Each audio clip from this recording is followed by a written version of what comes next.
What's going on, guys? My name is Triforce Addiction. Welcome back to another COD Mobile video. So today I want to talk about the newly released M1 Garand that made its way into this game yesterday.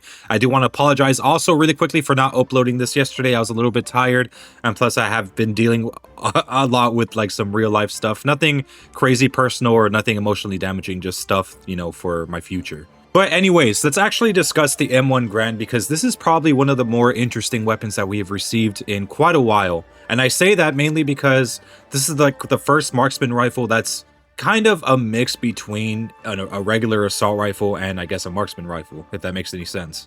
So over the time in the course of this game, we received quite a bit of marksman rifles. We didn't really start getting them until like recently with the Type 63.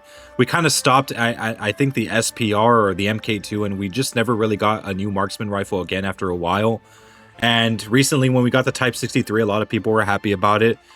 Maybe a little less so now since it's, you know, part of the meta alongside the SKS, but, you know, we're happy to have a new marksman rifle to use, right?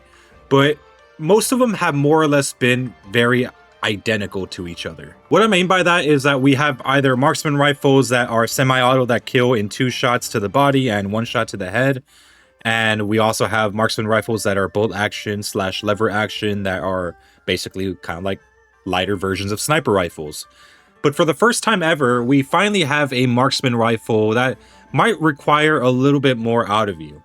Because for the first time ever with the M1 Garand, this one's a little bit different. So, of course, yeah, we do still have that 2-shot capability, but it's a lot more restricted before, only within the first range, which you can't really extend by too much, maybe up to 20 plus meters, and that's basically it. So it doesn't have the same amount of 2-shot capability that the SKS or the Type 63 would have. And not only that, the headshot damage is also a lot lower. So you're not going to be able to one-shot to the head in any distance, no matter what type of ammo attachment or what type of barrel you're using. The only thing that this weapon does have over those other marksman rifles is mobility. I think that's what makes the M1 Garand kind of stand out compared to the other marksman rifles.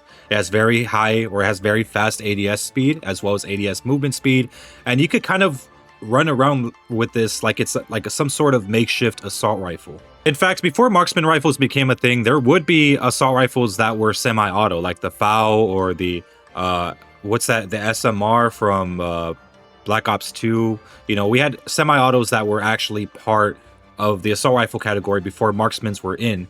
And, you know, ever since marksmans got added, you know, a lot of things got moved over. We've had a lot of different variations of the M1 Garand. We had some in Infinite Warfare. We actually had 2. We had a futuristic one as well as just a normal World War II version. And in other World War II COD games, and even I think Black Ops 3, we also had an M1 Garand. Of course, in Black Ops 3, it was called the MX Garand, but it basically functioned the same way. But here in COD Mobile, we actually have the Vanguard variation of the weapon, basically giving us the ability to have a drum mag and a lot more customization options, which was something I was actually glad that they did. My main concern when the weapon got announced was that it was going to be one of those restricted types of marksman rifles where, especially with the M1 Garand, given how the magazine works, or I guess the clip works, you would have to eject all the bullets in order for you to reload, meaning that you cannot reload this thing. Let's say if you have like 3 bullets left, you literally have to empty out the entire mag to reload it. But no, thankfully, since we got the Vanguard version of it, we could have drum mags and we could, you know, actually reload those 8 rounds just normally if we want to. Not only that, we got some nice features as well. You know, depending on what barrel you use, much like the Grau, the iron sight does change. There's different variations of it. I did make a video on that if you guys do want to check it out. It's one of my more recent ones. But yeah, I mean, there is some variety with this weapon, and of course its main trait is definitely the mobility portion. And because of the low damage but high mobility, getting this thing gold wasn't really, well, I mean, it wasn't really that difficult, but at the same time there was other aspects of challenges that would normally be easier if you were using some other marksman rifle. So for example, headshots, since you were using the M1 Garand, you would have to shoot twice in the head, unlike where if you use the Type 63 or the SKS, it's always going to be 1 shot to the head. Even when it came to long shots, it was a tiny bit more challenging because you had to empty out at least 1 more bullet to actually kill 1 person. It doesn't make the challenges that as hard as you think. I mean, it makes it a little bit more, I guess it makes it so that you would have to put a little bit more effort when you're trying to do these challenges, specifically with the headshots, but everything else such as, you know, crouch kills or kills with attachments and no attachments, it wasn't really that difficult. But I would say the no attachment challenge also might have been a little bit challenging because you only had 8 bullets, and even with Vulture, it's really not easy to get ammo that quickly, especially with when you're just getting 8 bullets in return. But I would say the only upside to that is at least you get to hear the ping, which I guess is a pet peeve of mine with this weapon. I was hoping that if I at least put default look with the 20 round mag, I would still get that ping sound, but no, it's more or less just the same if you were just using the drug mag, if you were not using default look. So you could only really hear the ping if you have the regular 8 round mag or that special 8 round mag that they have in the magazine section. So it kind of sucks, like, because especially like for people that use this on a daily basis, or that just use this because they want to use this, obviously the better option is to go for a higher ammo capacity, and unfortunately you're not going to hear that iconic ping when you do want to use it, even if you have it on default mode. It is what it is, it's whatever. I'm just happy that there's another marksman, and honestly I kind of feel like actually maining this one, only because it takes a little bit more effort than the other ones. There are some issues with it though, and I'm not sure if this is just the options that I have set up on the way that I play, but I mean, it's more or less the same as like every other marksman rifle that's semi-auto. Like you know, you'd be on target, but sometimes you just miss every shot for like no reason. And it was funny because I was watching Conscript's video, and it was more or less he was having the same problem where he was on target, like his iron sight was basically pointed at the person he was trying to shoot. And like even then it was like missing almost every shot for like no reason. I don't know why marksmen do this, even though they're supposed to not have like any sort of bullet spread. But yeah, this seems to happen a lot for some reason. It is kind of frustrating. My theory as to why this happens is probably because I have the ADS synced to FOV, so maybe the gun's jumping a lot more than what I'm actually seeing. So that's probably why I'm missing. But that's really my only best guess. I haven't really verified whether or not that's true, but that has to be, given that, I mean, yeah, you're like, if you're using this option, you're always seeing from a larger distance, and the visual recoil isn't as high as it should be. Keep in mind, both of these settings, I mean, whether or not you have it on or off, the recoil pattern is always going to be the same, but the only difference is that one of them kind of gives you the illusion that you have less recoil, when in reality you don't. It just, you know, a lot of people use the ADS sync to FOV mainly because it's a lot more comfortable. But with the weapon that we have here, the M1 Garand as a marksman rifle, it does open a lot of different possibilities for marksman rifles like this to appear, because I was kind of afraid that every marksman rifle was either going to be bolt action, or it's just going to be a 2-shot marksman rifle that could kill at any range and with that same type of damage.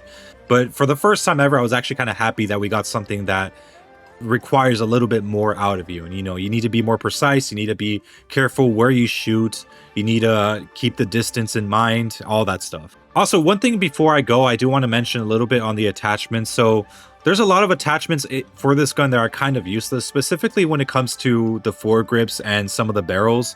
So the only 2 barrels that I actually found viable was the one that gives you more ADS speed, and the Cooper Shroud. I think that's the one that gives you the bullet speed as well as the range boost. But other than that, like the other 2 barrels that they have there are completely useless. There's no real reason to use them.